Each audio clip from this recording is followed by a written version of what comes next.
Yes, good morning.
Okay, screen visible है सबको?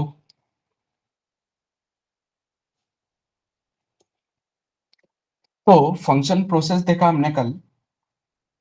सो Y function का क्लियर है क्या तुमको कि क्यों हमें फंक्शन यूज करना है? यस।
लेट से अभी मेरे पास 3 काम है।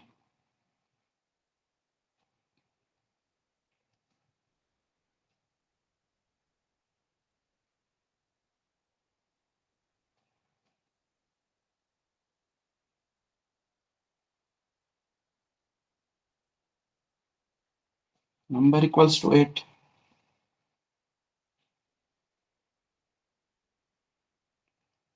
फिर मैं यहाँ पे चेक करूंगा कि ये जो नंबर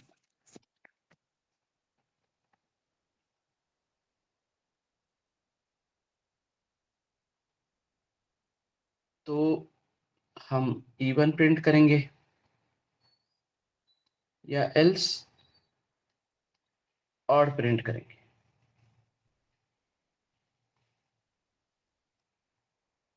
ये एक काम है। और लेट से एक प्राइम नंबर निकालने का काम है, एक एमस्ट्रॉन्ग नंबर निकालने का काम है। तो अभी यहाँ पे प्राइम नंबर, एमस्ट्रॉन्ग नंबर और जो भी सारा काम करना है मुझको, तो ये अगर मैं सारा काम एक ही मेन में करता हूँ तो क्या लगता है तुमको, क्या प्रॉब्लम हो सकती है? यस।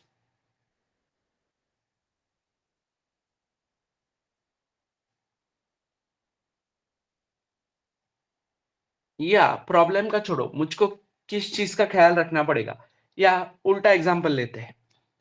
लेट से मैंने बोला तेजल को कि ये इवन ऑड का कोड करके लाना है, फिर मैंने बोला स्नेहा को कि ये प्राइम नंबर का कोड करना है। देन विशाल को बोला कि ये एमस्ट्रॉन्ग नंबर का कोड करना है। तो इन तीनों ने ये कोड करके लाए।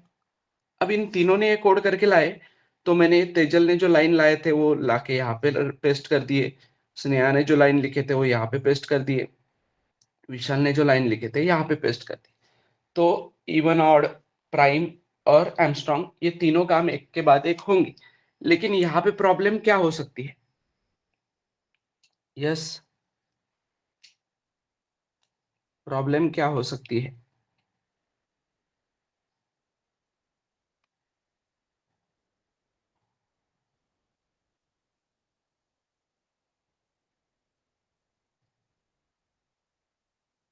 यस, बताओ जल्दी।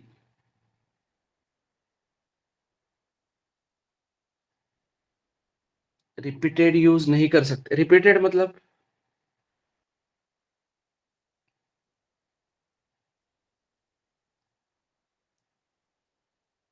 वापस नहीं कर सकता है ना। वापस वापस अगर मुझको यूज करना है तो मैं यही 3 लाइन उठा के वापस यहाँ पे कॉपी पेस्ट कर दूंगा। ठीक है, क्यों नहीं यूज कर सकते? वही काम तो वापस करना है ना, तो मैं रिपीट कॉपी पेस्ट करके तो यूज कर सकता हूँ ना। इन तीनों में क्या प्रॉब्लम हो सकता है? सर कॉम्प्लेक्स क्रिएट हो सकता है। कॉम्प्लेक्स वगैरह हो रहा है, that thing is fine. Complex और हो रहा है तो रीयूजेबिलिटी वाला पार्ट ठीक है बेटा, रीयूजेबिलिटी हमको मिलने वाली है कल को। बट दूसरा प्रॉब्लम क्या हो सकता है? कुछ एरर आएगा तो स्टार्ट से चेक करना पड़ेगा कहाँ आए, तो वो क्या बहुत एरर सारी आने की टाइम चांसेस? लेगा। इसमें क्या एरर आने की चांसेस है? अब तेजल ने तो बराबर अपना कोड लिख लिया इवन ऑड का, स्नेहा ने लिख लिया प्राइम नंबर का, विशाल ने लिख लिया एमस्ट्रॉन्ग नंबर का। इन तीनों ने अपना कोड प्रॉपर लिखा है, चेक किया है, रन करके मुझको ये नंबर ऑफ लाइंस भेजे है। मैंने बस ये लाइन उठा के अपने कोड में डाले। तो क्या प्रॉब्लम आने के चांसेस है?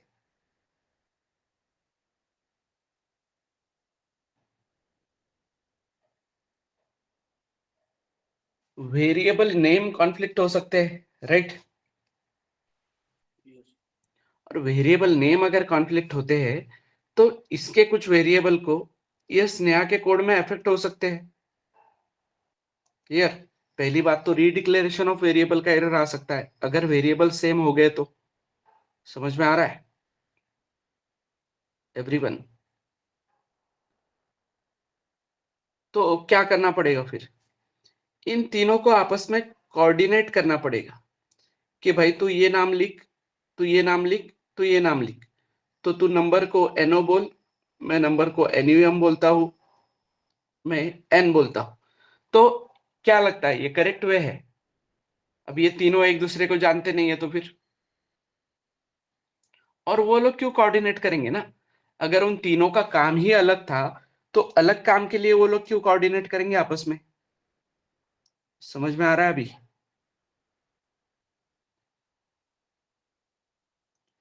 तो instead of copy pasting their lines, कि ये जो लाइन ऑफ कोड है तेजल ने एक ब्लॉक में बना के रखा होता, स्नेहा ने एक ब्लॉक में बना के रखा होता, विशाल ने एक ब्लॉक में बना के रखा होता, तो instead of writing those names here, वो नंबर ऑफ लाइंस हियर, मैं सिंपली क्या करता, ये ब्लॉक को यहाँ पे कॉल देता, ये ब्लॉक को यहाँ पे कॉल देता, ये ब्लॉक को यहाँ पे कॉल देता। तो अभी कोई कॉन्फ्लिक्ट आने के चांसेस है क्या? यस, अभी कोई कॉन्फ्लिक्ट आने के चांसेस है क्या? वो चांसेस इसलिए नहीं है कि whenever we call a function it gets a new stack frame. जब भी हम एक फंक्शन कॉल करते हैं तो उसको एक नया स्टैक फ्रेम मिलता है। तो ये स्टैक फ्रेम के वेरिएबल और ये स्टैक फ्रेम के वेरिएबल सेम नेम के भी रहे तो भी कोई फर्क नहीं पड़ेगा। एक स्टैक में सेम नाम के वेरिएबल नहीं हो सकते, अलग अलग स्टैक में रहे तो भी कोई प्रॉब्लम नहीं है। क्लियर? समझ में आ रहा है?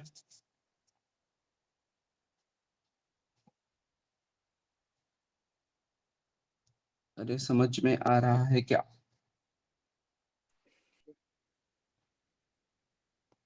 ओके, तो y फंक्शन का क्लियर है क्या? ये जो पार्ट हमने देखा अभी, दैट इज योर मॉड्युलैरिटी। अब वही ब्लॉक ऑफ कोड तेजल ने एक बार लिख लिया है, तो मुझे वापस वापस वो लाइन लिखने की जरूरत नहीं है। मुझे बस उस ब्लॉक को क्या करना है, बार बार कॉल देना है। क्लियर? तो क्या मिल रहा है दूसरा पार्ट हमको? रीयूजेबिलिटी। मॉड्युलैरिटी मिल गई, मॉड्यूल्स में डिवाइड किया कोड को हमने, फिर हमको मिली रीयूजेबिलिटी। अब हम रीयूज कर पा रहे हैं उस कोड को। और जो पार्ट तुमने बोला कि अगर कोई एरर आता है, तेजल के कोड में एरर आता है, तो मैं उधर वो ब्लॉक में जाके ढूंढूंगा ना, तो प्रॉपरली हमको क्या मिलता है उधर? रीडेबिलिटी भी मिलती है। समझ में आ रहा है? तो व्हाट इज फंक्शन? फंक्शन क्या है? It is a block of code which provides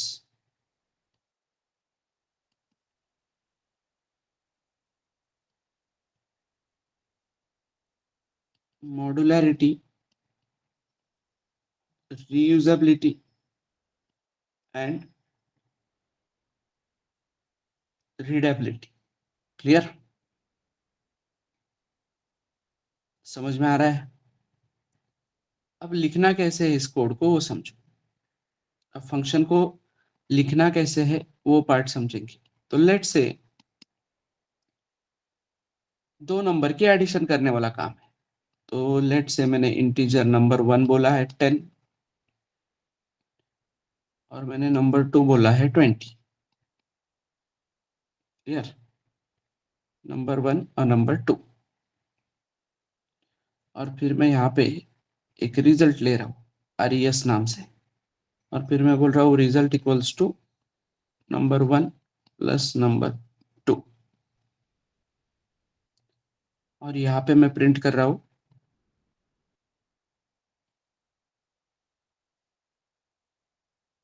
result is, या लेट से थोड़ा और एक्सटेंड करते हैं कोड को ताकि तुमको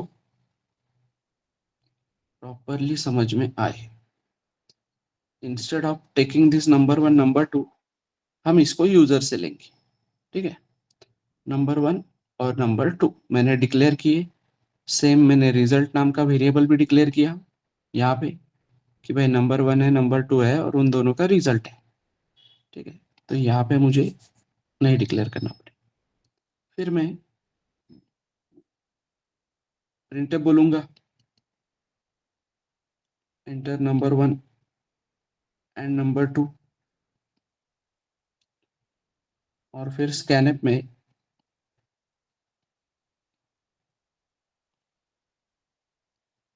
सॉरी नॉट रिजल्ट, स्कैनएप में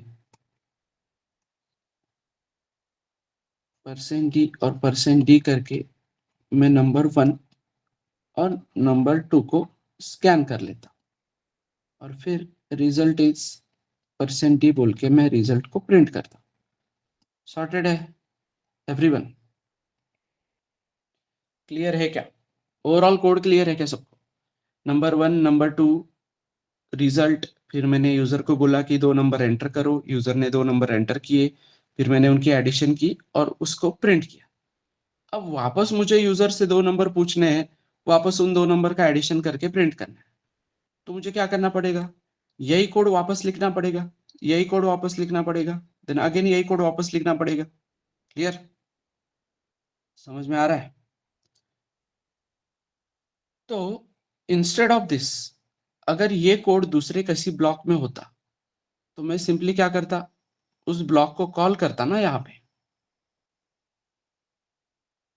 तो मैं सिंपली ये पूरा का पूरा कोड यहाँ पे साइड में रखता हूँ फिलहाल। तो मुझे ये काम करवाना है, तो ये काम जिस भी ब्लॉक में है, एज पर अवर फंक्शन प्रोसेस मुझे क्या करना पड़ेगा?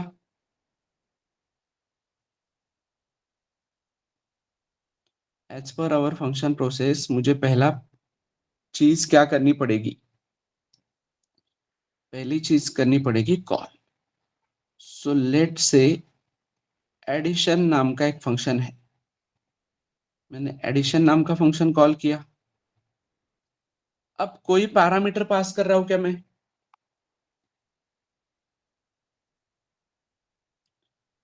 कोई पैरामीटर पास कर रहा हूं क्या, मतलब नंबर भी टाइम पे ही स्कैन होगा और रिजल्ट भी वहीं पे दिखेगा। क्लियर, जब भी मैं फंक्शन बुलाऊंगा नंबर वहीं पे स्कैन होगा और रिजल्ट भी वहीं पे दिखेगा। तो कोई पैरामीटर कोई रिटर्न करने की जरूरत है क्या इसमें। So simply we have return, we have called addition. तो ये हुआ फंक्शन कॉल।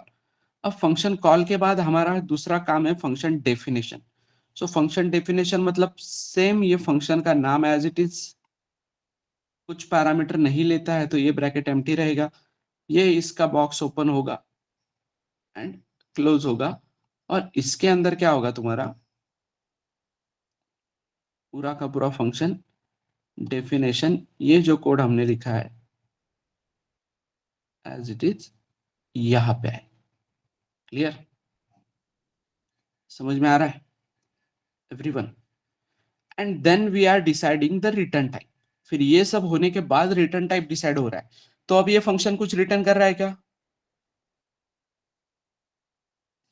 ये फंक्शन कुछ रिटर्न नहीं कर रहा है, तो इसलिए इसको रिटर्न टाइप क्या होना चाहिए,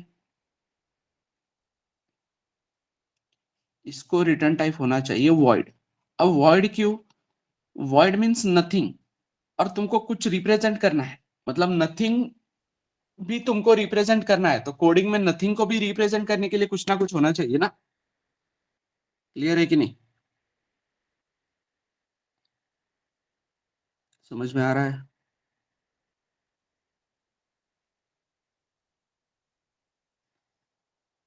सो वॉइड एडिशन इस तरीके से तुम ये लिखोगे। And our third part is function declaration. तो फंक्शन डिक्लेरेशन में हम क्या करते हैं, यहाँ पे as it is function declaration sorted है, डेफिनेशन क्रिएट होने के बाद as it is void addition, ये हो गई तुम्हारी फंक्शन डिक्लेरेशन। क्लियर। अब फंक्शन डिक्लेरेशन का पर्पस समझो। फंक्शन डिक्लेरेशन का पर्पस क्या है कि तुम्हारा कंपाइलर आएगा, कंपाइल करते करते एक एक चीज टॉप टू बॉटम, समझ में आ रहा है, टॉप टू बॉटम ये करते आएगा। तो अगर मैंने डिक्लेरेशन नहीं लिखा है, ठीक है, हम सीपीपी की बात करेंगे, क्योंकि most of the declarations are not mandatory. C में डिक्लेरेशंस मैंडेटरी नहीं है ना, ये बात क्लियर है सबको, देखा है ना हमने गाइडलाइंस के वक्त। तो ये वाला पार्ट समझो कि अगर मैं ये डेफिनेशन, मतलब मैं यहाँ पे डिक्लेरेशन नहीं लिखता हूं, तो ये एडिशन कंपाइलेशन एरर देने लगेगा। अगर डिक्लेरेशन मैंडेटरी की बात अगर चल रही है तो ये एडिशन कंपाइलेशन एरर देने लगेगा, और वो क्या बोलेगा एडिशन कि फंक्शन का पता ही नहीं चला उसको। तो यहाँ पे हमने डिक्लेरेशन इसलिए करके रखा है कि भाई यहां तक जा, मेन के बाद तुझे डेफिनेशन मिलेगी कहीं ना कहीं, अगर डेफिनेशन नहीं मिलती है तो एरर दे। तो मोस्ट ऑफ द केसेस में क्या होता है, मोस्ट ऑफ द केसेस में मतलब तुमने कोई बॉटम अप अप्रोच सुना होगा,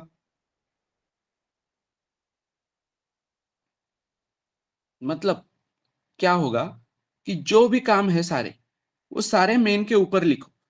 मतलब ये जो डेफिनेशन अगर मैं ऊपर लिखता हूं मेन के, तो मुझे डिक्लेरेशन देने की जरूरत नहीं है। क्यों, क्योंकि फ्लो ऐसे आ रहा है कोड का, एक एक एक एक एक, एक तुम्हारा कंपाइल होते हुए आ रहा है। तो जब फंक्शन को कॉल मिलेगा, मतलब जब मुझे विशाल को कॉल अगर करना है, तो जरूरी क्या है, विशाल वहां पे प्रेजेंट होना चाहिए, ये इंपॉर्टेंट है ना। नहीं तो मैं कॉल करूंगा और वो प्रेजेंट नहीं है तो चलेगा क्या।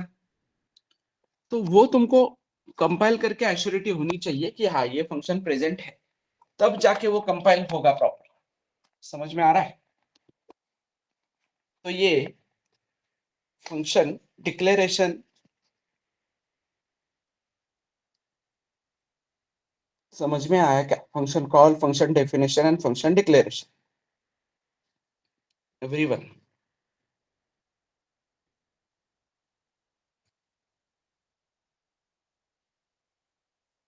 ओके, तो this is how you will represent a function. तो ये फंक्शन, अभी तुम वापस अगर एडिशन वाला पार्ट कॉल करते हो तो वापस से काम होगा। Now how it will work, ये वाला पार्ट समझो, how it will work memory diagram से समझो, and this is most important thing. जैसे ही हम मेन में आए, हमारा क्या कहना है कि सबसे पहले ओएस किसको कॉल करता है?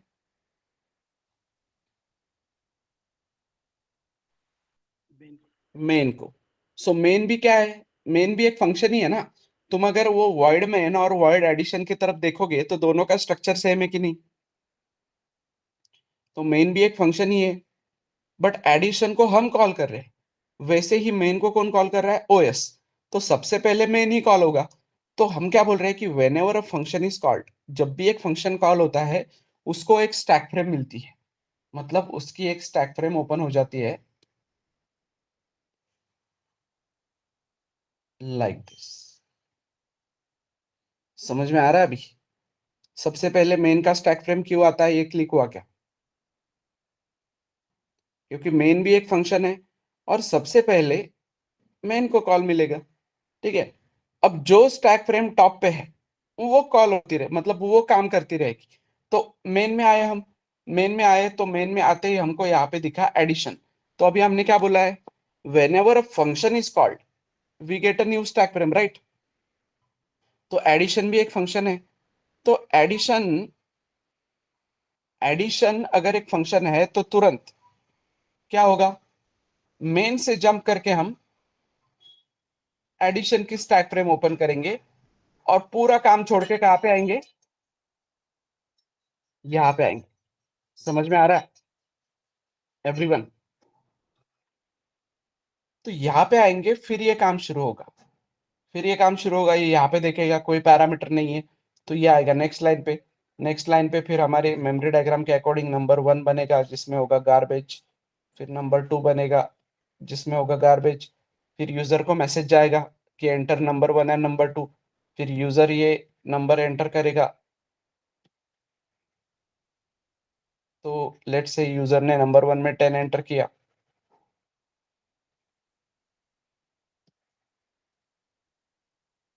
एंड नंबर 2 में 20 एंटर किया। ठीक है, एंड नंबर 1 नंबर 2 के साथ रिजल्ट भी बनाया आपने विथ सम गार्बेज वैल्यू। फिर नंबर 1 प्लस नंबर 2 जो भी है आंसर 30 उसका मिला, जो रुका है डमी में। डमी में से हमने पास किया रिजल्ट में, तो रिजल्ट आ गया तुम्हारा 30। और यहाँ पे रिजल्ट तुमने क्या किया? रिजल्ट तुमने प्रिंट किया, मतलब स्क्रीन पे आएगा रिजल्ट इज 30। यहाँ तक क्लियर है सबको? तो हम आ गए फंक्शन की लास्ट लाइन पे। हम आ गए फंक्शन की लास्ट लाइन पे। तो जैसे ही हम फंक्शन की लास्ट लाइन पे आते हैं फंक्शन का काम खत्म। तो जैसे ही फंक्शन का काम खत्म होता है this stack frame will get vanished. समझ में आ रहा है? स्टैक फ्रेम वैनिश हो जाएगी और हम वापस कहाँ पे जाएंगे? वापस हम वहीं पे जाएंगे जहां से हमको कॉल मिला था। क्लियर? समझ में आ रहा है? तो कहां से मिला था हमको कॉल? यहां से। तो वापस हम जाके कहाँ पे रुकेंगे? वापस हम जाके रुकेंगे यहाँ पे, एट दिस प्लेस। अब एट दिस प्लेस इसके बाद तुरंत सेमीकोलन है, इसलिए हम कहाँ पे आ गए? नए लाइन पे। सेमीकोलन अगर नहीं होता तो आगे का पार्ट कंटिन्यू होता। समझ में आ रहा है एवरीवन?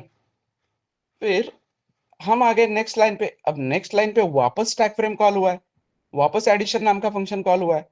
तो वापस एडिशन नाम का फंक्शन मतलब वापस से स्टैक फ्रेम ओपन, वापस वही काम।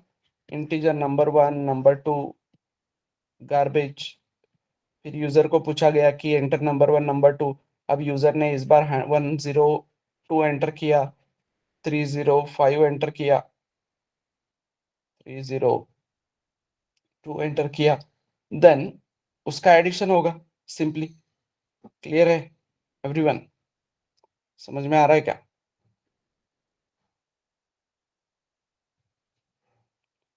तो एडिशन होगा, एडिशन प्रिंट होगा। एडिशन प्रिंट होने के बाद जैसे ही ये लास्ट लाइन पे आता है ये स्टैक फ्रेम भी वैनिश। क्लियर? मतलब सिंपली इस एडिशन का कॉलिंग स्टैक फ्रेम कौन है? इस एडिशन का कॉलिंग स्टैक फ्रेम कौन है? मेन। मेन। मेन अगर कॉलिंग है तो ये होगा तुम्हारा कॉल्ड, कि जो भी कॉल हुआ है और करंटली टॉप पे जो स्टैक फ्रेम है वो काम करेगा। समझ में आ रहा है? टॉप पे जो स्टैक फ्रेम होता है दैट विल वर्क। तो अभी एडिशन टॉप पे था, तो एडिशन टॉप पे था, तो एडिशन वैनिश होने के बाद, एडिशन वैनिश होने के बाद हम वापस कहाँ पे चले जाते हैं? कॉल्ड फंक्शन से चले जाते हैं वापस कॉलिंग फंक्शन में। कॉलिंग फंक्शन में चले जाते हैं तो अभी टॉप पे कौन है फिर? टॉप पे मेन है, तो मेन काम करेगा ना अभी। समझ में आ रहा है? मेन स्टैक फ्रेम में आ गया तो अभी मेन काम करेगा। क्लियर? तो अभी मेन क्या बन जाएगा? अभी इस केस में मेन क्या बन जाएगा? मेन बन जाएगा कॉल्ड। और इसका कॉलिंग कौन है? ओएस। ओएस उसको कॉलिंग दे रहा है, ये उसका कॉल्ड बन गया, राइट? समझ में आ रहा है एवरीबडी? तो जो भी टॉप पे है वो काम करता रहेगा। लेट से वापस मैंने यहाँ पे कोई एडिशन नाम के फंक्शन को कॉल दिया है, तो वापस स्टैक फ्रेम बनेगी, फिर मेन बनेगा कॉलिंग, और जो अभी टॉप पे है वो बनेगा कॉल्ड। तो इनिशियली जो टॉप पे है स्टैक फ्रेम में, जो टॉप पे है, टॉप मतलब ये वाला पार्ट बेटा, स्टैक यहां से शुरू हो रहा है, समझ में आ रहा है ना? ये ओपनिंग इधर से है स्टैक का, तो this one is your top. ये जो भी स्टैक फ्रेम आते रहेंगे एक एक एक एक टॉप पे आता रहेगा। क्लियर?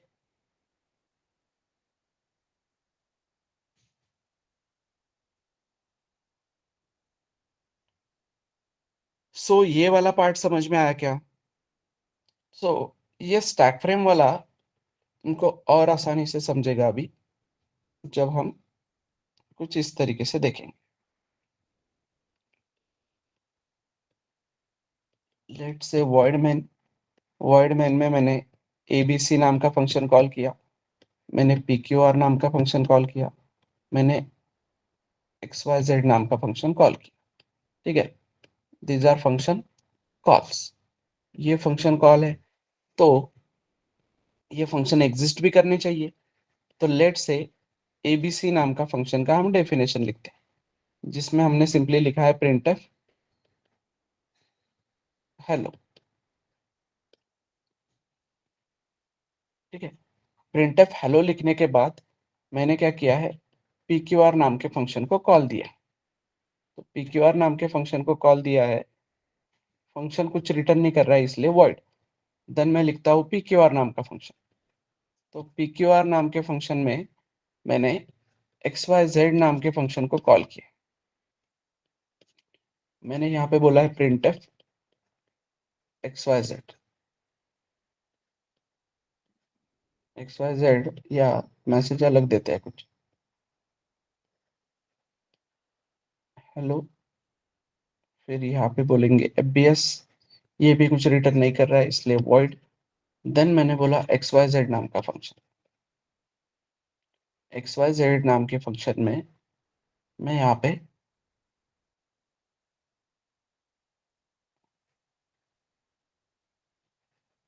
printf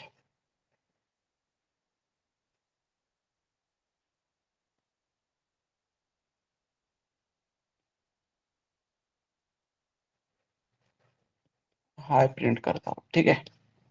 ये भी कुछ रिटर्न नहीं कर रहा है। तो व्हाट यू थिंक अभी इसका आउटपुट क्या आएगा? यस, बताओ क्या आएगा इसका आउटपुट? मेन में तीन फंक्शन कॉल किए हैं, तो मेन में तीन फंक्शन कॉल किए हैं, तो इसका आउटपुट क्या आएगा? सोचो और बताओ।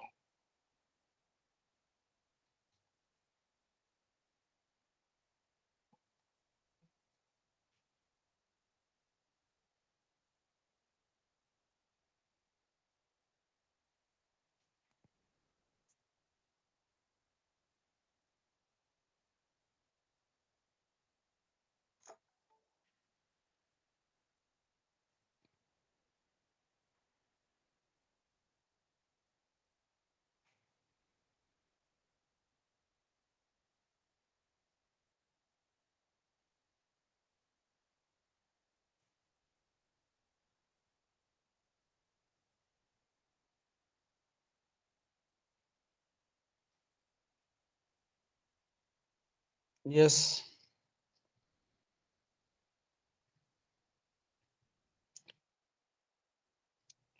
ठीक है, स्टैक फ्रेम निकालो और बताओ।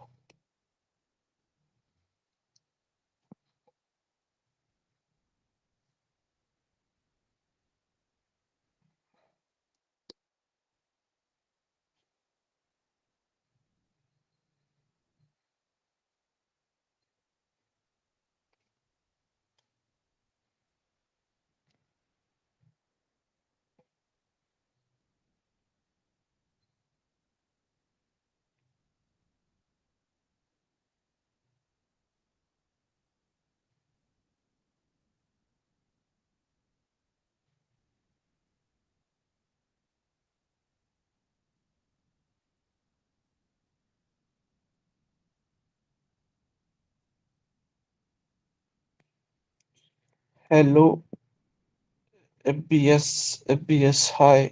ओके, ठीक है, देखते हैं, स्टेप बाय स्टेप जाते हैं।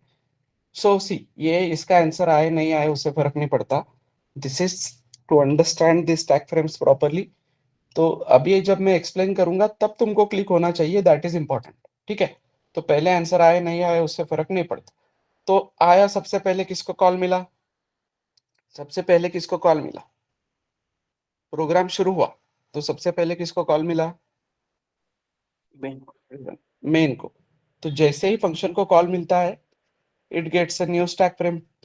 तो स्टैक फ्रेम मिल गई, स्टैक फ्रेम मिल गई। लेट से मैं यहाँ पे बोलता हूँ स्टार्ट, मैं यहाँ पे बोलता हूँ printf एंड। ठीक है, तो जैसे ही मेन को स्टैक फ्रेम मिली तो आए हम पहले लाइन पे। पहले लाइन पे तुरंत क्या प्रिंट हुआ? स्टार्ट। क्लियर? समझ में आ रहा है क्या?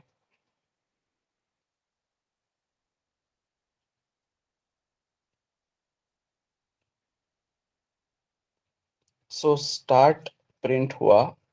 स्टार्ट प्रिंट होने के बाद किसको कॉल मिलेगा? स्टार्ट प्रिंट होने के बाद किसको कॉल मिलेगा? यस, अभी आंसर करना है सबने, क्विक। स्टार्ट प्रिंट हो गया तो हम आ गए। लेट से मैं तुम्हारे अंडरस्टैंडिंग के लिए लाइन नंबर देता हूँ। 1 2 3 4 5 6 7 8 9 10 11 12 13 14। ठीक है, सो स्टार्ट प्रिंट होने के बाद हम कौन से लाइन पे आएंगे?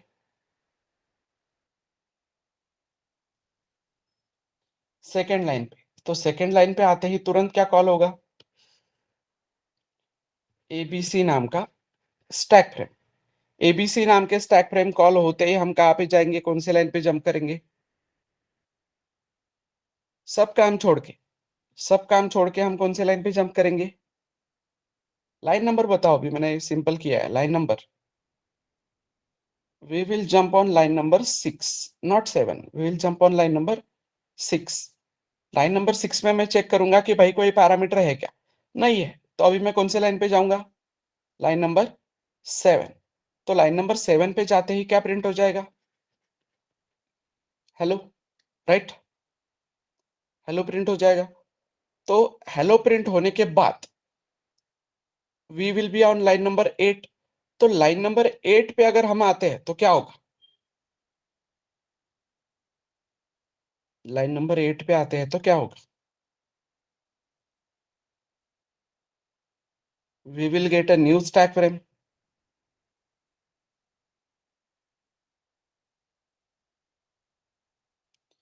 We will get a new stack frame और वो मिलेगा PQR। तो एबीसी का स्टैक फ्रेम वैनिश हुआ क्या? एबीसी का स्टैक फ्रेम वैनिश हुआ क्या? नहीं हुआ अभी भी। एबीसी भी वहीं पे है, PQR को कॉल मिला। ठीक है, PQR को कॉल मिला। एबीसी के हम कौन से लाइन पे है अभी? एबीसी में हम 8वें लाइन से जंप मारे हैं, राइट? एबीसी में हम 8वें लाइन से जंप मारे हैं PQR पे। तो PQR, तो PQR का कॉलिंग फंक्शन कौन है अभी? पी क्यू आर का कॉलिंग फंक्शन कौन है? एबीसी। और अभी कॉल्ड फंक्शन कौन है? ओवरऑल प्रोग्रामिंग में कॉल्ड फंक्शन कौन है? P Q R.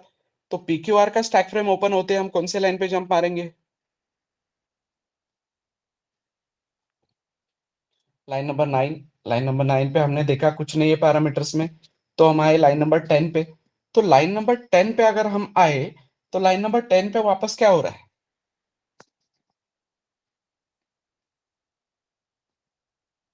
Line number 10 पे वापस से एक्स वाई जेड कॉल हुआ, तो मतलब एक्स वाई जेड एक नया स्टैक फ्रेम बनेगा। तो नया स्टैक फ्रेम बनेगा तो हम कौन सी लाइन पे जंप मारेंगे? Yes, line number 12। यहाँ पे कुछ नहीं है पैरामीटर में, तो लाइन नंबर 13। तो लाइन नंबर 13 पे है हाई, तो यहाँ पे हाई प्रिंट होगा। अब लाइन नंबर 13 का जो लाइन है वो लास्ट लाइन है एक्स वाई जेड फंक्शन का, राइट? तो एक्स वाई जेड फंक्शन का अगर वो लास्ट लाइन है तो क्या होगा? एक्स वाई जेड फंक्शन क्या होगा लास्ट लाइन है तो? वैनिश हो जाएगा। तो एक्स वाई जेड फंक्शन जब वैनिश होता है तो हम वापस कहाँ पे आएंगे? कॉल्ड फंक्शन का stack frame get vanished and we get back to calling function. तो हम आएंगे लाइन नंबर 10 पे, नॉट 11। हम आएंगे लाइन नंबर 10 पे। बट लाइन नंबर 10 पे कहाँ पे? यहां से शुरू किया था, लाइन नंबर 10 पे हम आए यहाँ पे। समझ में आ रहा है? एक्स्ट्रा का इसलिए बता रहा हूं क्योंकि कल को यहाँ पे सेमीकोलन अगर नहीं है, यहाँ पे समथिंग प्लस देके और 3 फंक्शन कॉल है, तो तुम लाइन नंबर 11 पे नहीं जाओगे ना बेटा। समझ में आ रहा है क्या? तो वापस कहाँ पे आए तुम? लाइन नंबर 10 पे आए। लाइन नंबर 10 पे कहाँ पे आए? बस फंक्शन के लास्ट में, मतलब फंक्शन खत्म होने के बाद। फिर तुम आगे देख रहे हो क्या है? आगे सेमीकोलन है। तो आगे सेमीकोलन है तो अब तुम कौन से लाइन पे आओगे? अब आओगे तुम लाइन नंबर 11 पे। और लाइन नंबर 11 पे एफबीएस प्रिंट होगा। तो लाइन नंबर 11 पे एफबीएस प्रिंट होगा। तो line number 11 is last line of PQR. तो लास्ट लाइन ऑफ पीक्यूआर अगर है तो पीक्यूआर क्या हो जाएगा? वैनिश। तो पीक्यूआर वैनिश हो जाएगा तो हम कौन सी लाइन पे जाएंगे? हम कौन से फंक्शन में जाएंगे, कौन सी लाइन पे जाएंगे? मेमोरी डायग्राम से बहुत आसान होता है, देखो।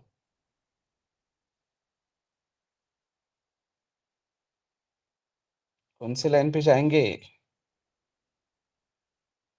Line number 8।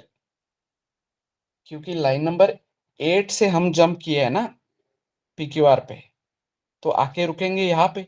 तो लाइन नंबर 8 पे हम आते ही, लाइन नंबर 8 पे आते ही सेमीकोलन के बाद ये लास्ट लाइन है एबीसी का। क्लियर? एबीसी का लास्ट लाइन है ना एवरीवन? तो एबीसी का लास्ट लाइन है तो एबीसी भी क्या हो जाएगा?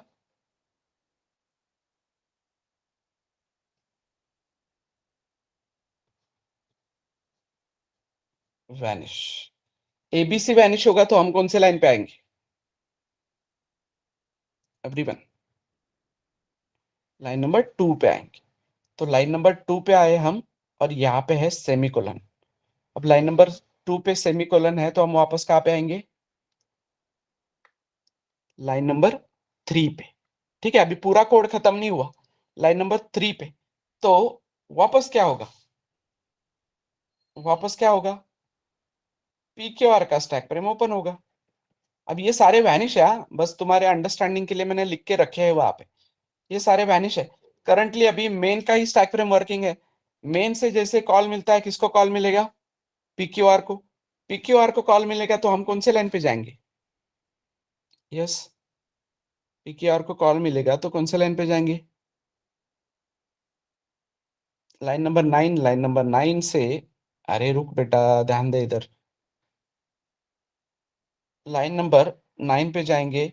तो लाइन नंबर 9 पे जाने के बाद एक्स वाई जेड पे आएंगे फिर, क्योंकि पैरामीटर्स नहीं है।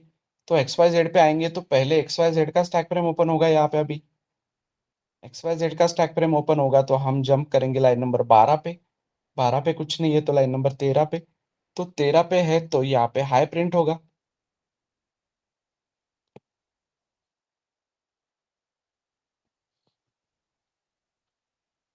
Clear everyone?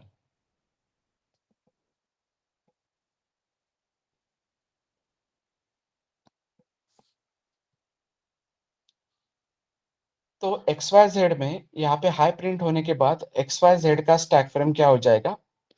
वैनिश। XYZ का स्टैक फ्रेम वैनिश होने के बाद हम वापस कहाँ पे आएंगे?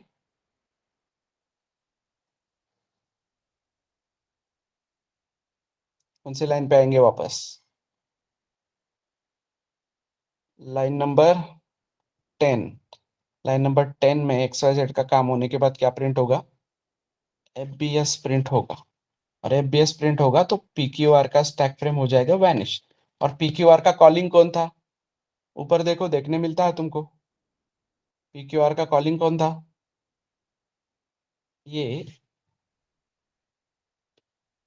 स्लैश लाइन देने से पहले अभी तुमको क्लियर दिखेगा मेमोरी डायग्राम में।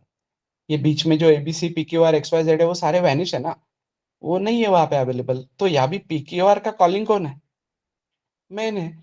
तो जैसे ही PQR का कॉलिंग मेन है तो जैसे ही PQR वैनिश होता है हम वापस जाएंगे कहाँ पे? मेन में। मेन में वापस जाएंगे तो मेन में वापस जाएंगे लाइन नंबर 3 पे। तो लाइन नंबर 3 पे आते ही हमको क्या मिलेगा? ये एंडिंग। ये एंडिंग में semicolon. Then again we will be printing calling line number 4 XYZ। तो क्या होगा? XYZ का स्टैक फ्रेम ओपन होगा और XYZ के स्टैक फ्रेम को एक ही काम दिया है, that is printing high.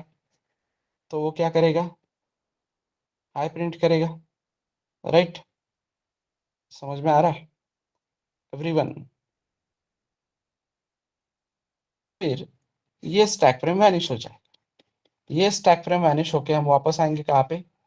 Main में, एट दिस लाइन। और फिर लास्ट लाइन पे प्रिंट होगा एंड। और एंड के बाद ये किसका लास्ट लाइन है एवरीवन? मेन का लास्ट लाइन है। तो मेन वैनिश हो जाएगा। और मेन वैनिश होगा मतलब ही सिंपली क्या होगा? Program terminate. Main starts the program and main ends the program बोलते हैं ना। तो क्यों बोलते हैं वो समझ में आया क्या अभी एवरीवन? मेन स्टार्ट करता है प्रोग्राम को और मेन ही प्रोग्राम को एंड करता है, ये पार्ट क्यों बोलते हैं? ये क्लिक हुआ क्या? तो this is how your output will be. Start, hello, hi, FBS, hi hi and and. Clear? समझ में आ रहा है?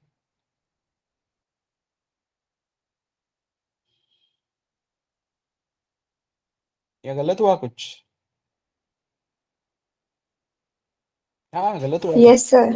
हाँ गलत हुआ, गलत हुआ। हाय FBS हाय। हाँ हाँ, एक FBS लिखने का रह गया मेरा बीच में। सो हेलो में जाएंगे। हेलो में जाने के बाद XYZ को कॉल मिलेगा। स्टार्टिंग से देखते हैं। ABC में गया मैं, ABC में हेलो प्रिंट हुआ। फिर हाई प्रिंट हुआ, FBS प्रिंट हुआ। फिर मैं PQR में गया। तो PQR में गया तो PQR ने पहले हाई प्रिंट किया और फिर यहाँ पे FBS बचा है लिखने का। ठीक है? क्लियर? हाँ वो समझ में आया, अभी वो लिखने का रह गया था इसलिए। बाकी क्लियर है ना? Hello, hi, FBS, hi, FBS और hi and end, like this will be your answer. Clear है?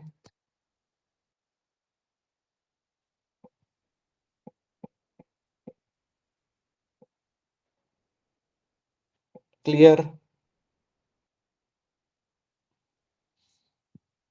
Yes sir. So this is how that stack frames are important बेटा। बाकी ये फंक्शन वगैरह सबको पता होता है कैसा है क्या है, बट ये स्टैक फ्रेम्स कैसे ओपन होती है, कैसे वैनिश होती है, ये पता चलेगा ना तो तुम आउटपुट प्रिडिक्ट कर पाओगे या समझ पाओगे कोड को। पहली बात तो कोड को ट्रेस कर पाओगे। कोड का ट्रेसिंग इंपॉर्टेंट है। मतलब देखो, कोई भी कंपनी में तुम जाते हो तो तुमको नए से प्रोजेक्ट बनाने को बोलते हैं क्या कि भाई स्क्रैच से शुरू करो तुम एज अ फ्रेशर? कोई भी रेडी प्रोजेक्ट पे ही तुमको काम देंगे ना। तो रेडी प्रोजेक्ट को अगर समझना है तो तुमको फ्लो समझना है कि भाई कौन सा काम कहाँ पे हो रहा है, पहले कौन सा काम हो रहा है, बाद में कौन सा काम हो रहा है। तो ये मेमोरी डायग्राम वेरी हेल्पफुल किसके लिए, तुमको वो फ्लो समझने के लिए। समझ में आ रहा है एवरीवन?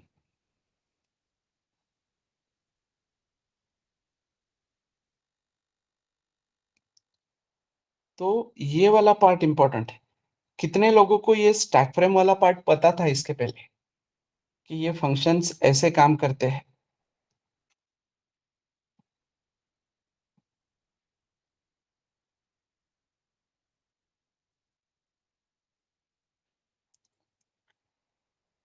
एवरीवन? अरे कोई कंप्यूटर से पढ़ा होगा ना इसके पहले, computer science people. Stack frame के बारे में पढ़ा है क्या इसके पहले?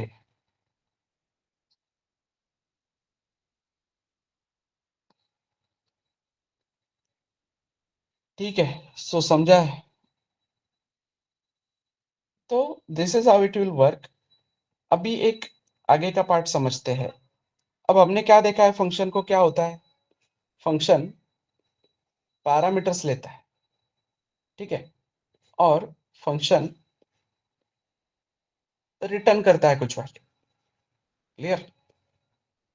तो पॉसिबिलिटी क्या है, दो चीजें है तुम्हारे पास, रिटर्न टाइप और पैरामीटर्स।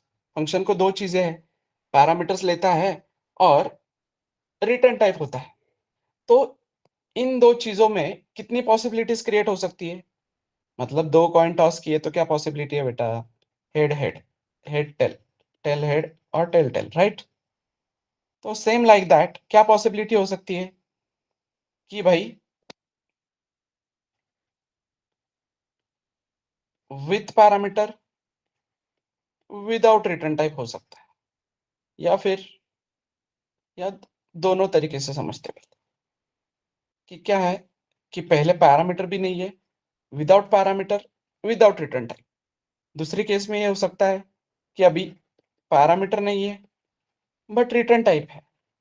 तीसरी केस में ऐसे हो सकता है कि इस बार पैरामीटर है पर रिटर्न टाइप नहीं है। क्लियर? एंड लास्ट केस में पैरामीटर भी है और रिटर्न टाइप भी है। क्लियर? तो ऐसे फंक्शन बनेंगे ना अलग अलग। समझ में आ रहा है एवरीवन? तो उसमें का देखा हमने कौन सा आज, without parameter without return type. मतलब कि ये फंक्शन में देखो, जो भी हमने फंक्शन देखे अभी, are we passing any parameter to addition and are we expecting any return type from addition? तो सिंपली एडिशन का स्टैक फ्रेम ओपन होगा और उसमें पूरा काम होगा और स्टैक फ्रेम वैनिश होगा। कोई स्टैक फ्रेम एक दूसरे से कनेक्ट नहीं कर रहा है, ना ऊपर से डेटा नीचे आ रहा है ना नीचे से डेटा ऊपर जा रहा है, राइट? क्लियर? तो ये टाइप वन क्लियर है क्या एवरीवन? टाइप वन क्लियर है क्या? सो type 1 without parameter without return type, you have to do all your 4 assignments using type 1. Easy है ना? अब गधे जैसा कोई वापस लिखेगा तो नहीं, वापस लिखने हैं क्या वो 5 असाइनमेंट्स 4 असाइनमेंट्स?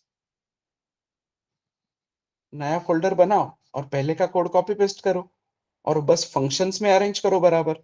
मतलब क्या ही होगा, सिंपली लेट से फॉर एग्जांपल तुम्हारा इवन ऑड का कोड है, तो इवन ऑड के कोड में पहले तुमने क्या किया था, वॉइड मैन, तुमने यहाँ पे एक नंबर लिया, फिर प्रिंट एफ स्कैन एफ वो नंबर स्कैन कर लिया, फिर बोला if number mod 2 exactly equals to 0 तो इवन एल्स ऑड। ये ऐसा तुम्हारा कोड था पूरा। अभी क्या होगा, बस टाइप वन के अकॉर्डिंग अगर देखा जाए तो सिंपली क्या होगा, ये पूरा का पूरा कोड किसी दूसरे ब्लॉक में होगा। क्लियर? और यहाँ पे तुम उस ब्लॉक को क्या करोगे, बस कॉल करोगे, खत्म। कोड चेंज करने की जरूरत पड़ी क्या पूरा का पूरा? सिंपली एक इवन ऑड नाम के ब्लॉक में ये कोड रहेगा तुम्हारा रेडी। तो उसको इतना मतलब ज्यादा असाइनमेंट है ऐसे मत समझो। 4 असाइनमेंट अगर तुमने कर ली है पहले की, असाइनमेंट 1 2 3 4, तो 4 असाइनमेंट्स अगर हो गए हैं तो खत्म। यहाँ पे कॉपी पेस्ट ही करना है बस, पर फंक्शन समझना है। क्लियर? समझे क्या?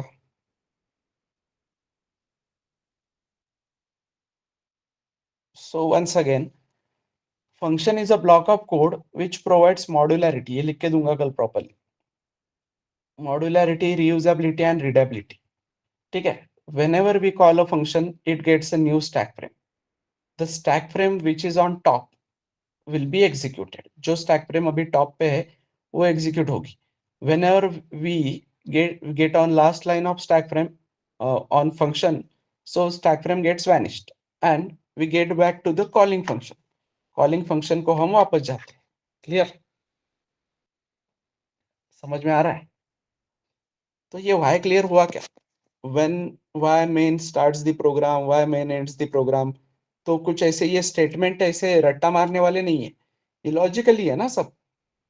क्यों? क्योंकि मेन एक फंक्शन है, तो ऑब्वियस सी बात है ना, मेन अगर फंक्शन है तो वही होने वाला है ना फिर। समझ में आ रहा है? तो सबसे पहले मेन को कॉल किया जाता है, इसलिए मेन से शुरू करना पड़ता है सब। समझा? Okay then, that's it for the day. I have another session. तो कुछ डाउट है किसी को तो बताओ।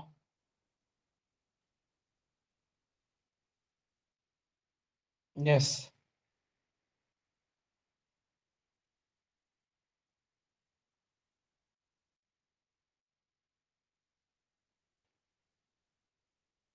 समझा आज का टॉपिक सबको बराबर? और टाइम पे ज्वाइन करो बेटा प्लीज। 8 बजे मतलब 8 बजे ज्वाइन करो। मॉड्युलैरिटी। ओके। मॉड्युलैरिटी मीन्स बेटा हमने क्या किया, कोड को छोटे छोटे मॉड्यूल्स में डिवाइड किया ना। तो छोटे छोटे मॉड्यूल्स में डिवाइड करेंगे हम, तो we can access them easily. और मॉड्युलैरिटी अगर दी है तो मैं काम अलग अलग डिवाइड करके रख सकता हूँ ना सब में, किसी को एक दूसरे के साथ कोऑर्डिनेट करने की जरूरत नहीं है। मैंने अभी तुम सबको बोला कुछ, मतलब सिंपली अभी तुम सबने असाइनमेंट किए हैं, तो तुम्हारे असाइनमेंट में एज अ फंक्शन टाइप 1 में यूज कर सकता हूँ ना। फंक्शंस के ब्लॉक बना सकता हूँ। क्लियर?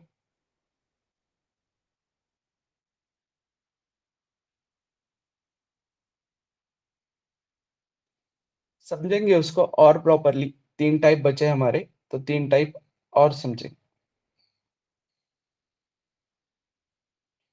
तो यही पार्ट समझना है कि यही यही अकॉर्डिंग तो ये बना है ना तुम्हारा printf, scanf, ये सब फंक्शन जो भी हम बिल्ट इन फंक्शन बोलते हैं। तो बिल्ट इन फंक्शन सारे रेडी है ना। तो बिल्ट इन फंक्शन हम यूज कर रहे हैं, सिंपली कॉल कर रहे हैं। तो उनका डेफिनेशन डिक्लेरेशन किसी ने लिख के रखा है ऑलरेडी, हम बस उनको कॉल दे रहे हैं और पैरामीटर पास कर रहे हैं। तो पैरामीटर्स वाला पास करने वाला जब समझेंगे, तब तुमको और ज्यादा क्लियरिटी आएगी उसकी। Clear everyone? So Tejal, Vishal, Kushal, Mansi, Sneha and Mahi, तो टाइम पे ज्वाइन करो प्लीज, लेट ज्वाइन मत करो और रेगुलर ज्वाइन करो। ठीक है? 6 people are enough, no issue, but join करो ऑन टाइम। ओके चलो, that's it for the day.